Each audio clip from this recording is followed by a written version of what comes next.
ಬೆಂಗಳೂರಿನಲ್ಲಿ LPG ಗ್ಯಾಸ್ಗಾಗಿ auto ಚಾಲಕರ ಪರದಾಟ ಮುಂದುವರಿದಿದೆ. ನಾಗರಬಾವಿ ಬಳಿ ಎಲ್ಪಿಜಿ ಗ್ಯಾಸ್ ಬಂಕ್ ಮುಂದೆ ಆಟೋ ಚಾಲಕರು ಸುಮಾರು 2 ಕಿಲೋಮೀಟರ್ಗೂ ದೂರ ಕ್ಯೂ ನಿಂತಿದ್ರು. ಪರಿಸ್ಥಿತಿ ಸುಧಾರಿಸದ ಬಗ್ಗೆ ಆಟೋ ಚಾಲಕರು ಅಸಮಾಧಾನ ಹೊರಹಾಕಿದ್ರು. ಇತ್ತ ಬೌರಿಂಗ್ ರಸ್ತೆ ಎಂಜಿ ರೋಡ್ ಬಳಿಯೂ 2 ಕಿಲೋಮೀಟರ್ ದೂರ ಆಟೋ ಚಾಲಕರು ಕ್ಯೂ ನಿಂತಿದ್ರು. ಬೆಳಗಿನ ಜಾವ 6 ಗಂಟೆಯಿಂದಲೇ ಸಾಲುಗಟ್ಟಿ ನಿಂತಿದ್ರು.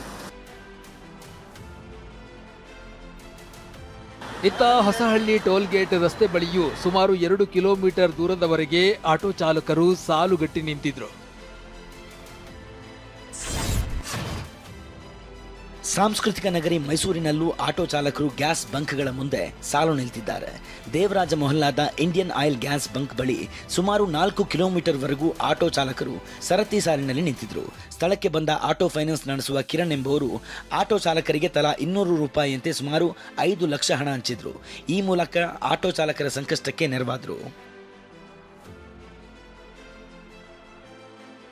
ಇತ್ತ ಹುಬ್ಬಳ್ಳಿ ನಗರದ ಕಾಟಾ ಮಾರ್ಕೆಟ್ನಲ್ಲೂ ಕಿಲೋಮೀಟರ್ ಗಟ್ಟಲೆ ದೂರಕ್ಕೆ ಆಟೋಗಳು ಕ್ಯೂ ನಿಂತಿದ್ವು. ಗದಗ, ಬೆಟಗೇರಿ, ಅವಳಿ ನಗರದಲ್ಲಿ Go Gas LPG gas bunk full rush ಆಗಿತ್ತು. ಪಂಚಮಸಾಲಿ ಗುರುಪೀಠದಿಂದ ಉಚ್ಚಾಟನೆಗೊಳಗಾದ ವಚನಾನಂದ ಶ್ರೀ ವಿರುದ್ಧ ಟ್ರಸ್ಟ್ನ ಸದಸ್ಯ ಚಂದ್ರಶೇಖರ್ ಪೂಜಾರ್ ವಾಗ್ದಾಳಿ ನಡೆಸಿದ್ರು.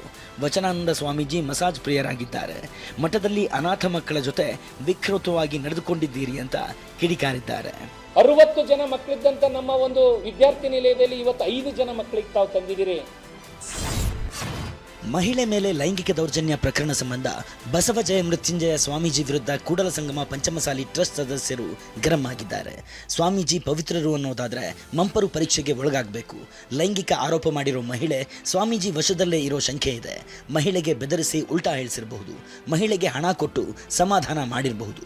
ಸ್ವಾಮೀಜಿ ಮೊದಲು ಕಾವಿ ಬಿಚ್ಚಿ ಬಳಿಕ ಎಷ್ಟು ಮಹಿಳೆಯರ ಜೊತೆಗಾದರೂ ಇರಲಿ ಅಂತ ಪಂಚಮಸಾಲಿ ಟ್ರಸ್ಟ್ ಸದಸ್ಯ ಮಹಾಂತಗೌಡ ಪಾಟೀಲ್ ವಾಗ್ದಾಳಿ ನಡೆಸಿದ್ದಾರೆ. ನಿಮ್ಮದು ಏನಿದೆಯಲ್ಲ ಅದು ಏನೂ ಇಲ್ಲ, ಎಲ್ಲ ಸುಳ್ಳು ಅನ್ನೋದಿದ್ರೆ ನೀವು ತನಿಖೆಗೆ ಒಳಪಡಿಸ್ರಿ. ಮಂಪೂರ್ ಪರೀಕ್ಷೆ ಆಗಲಿ, ಮೆಡಿಕಲ್ ಚೆಕಪ್ ಆಗಲಿ.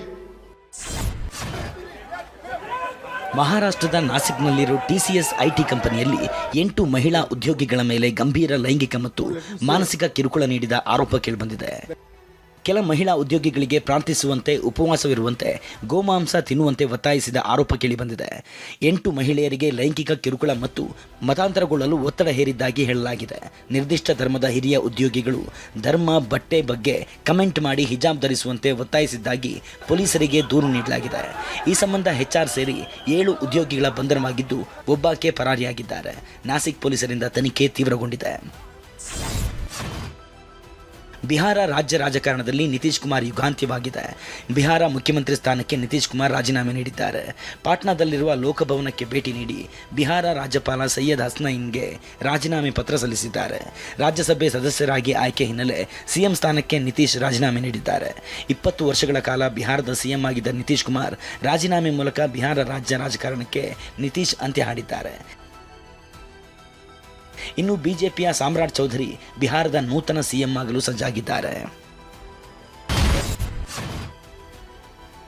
ತಮಿಳುನಾಡು ವಿಧಾನಸಭಾ ಚುನಾವಣೆ ಹಿನ್ನೆಲೆ ಬಿಜೆಪಿ ತಮ್ಮ ಪ್ರಣಾಳಿಕೆಯಲ್ಲಿ ಭರ್ಜರಿ ಗ್ಯಾರಂಟಿ ಘೋಷಿಸಿದೆ. ಪ್ರತಿ ಮನೆಯ ಮಹಿಳಾ ಮುಖ್ಯಸ್ಥರಿಗೆ ತಿಂಗಳಿಗೆ 2,000, ವಾರ್ಷಿಕ 3 ಉಚಿತ ಸಿಲಿಂಡರ್, ಪ್ರತಿ ಮನೆಗೆ ಒಮ್ಮೆ 10,000 ಹಣ, ಈ ಸ್ಕೂಟರ್ ಖರೀದಿಸುವ ಮಹಿಳೆಗೆ 25,000 ಸಬ್ಸಿಡಿ ಘೋಷಿಸಿದೆ.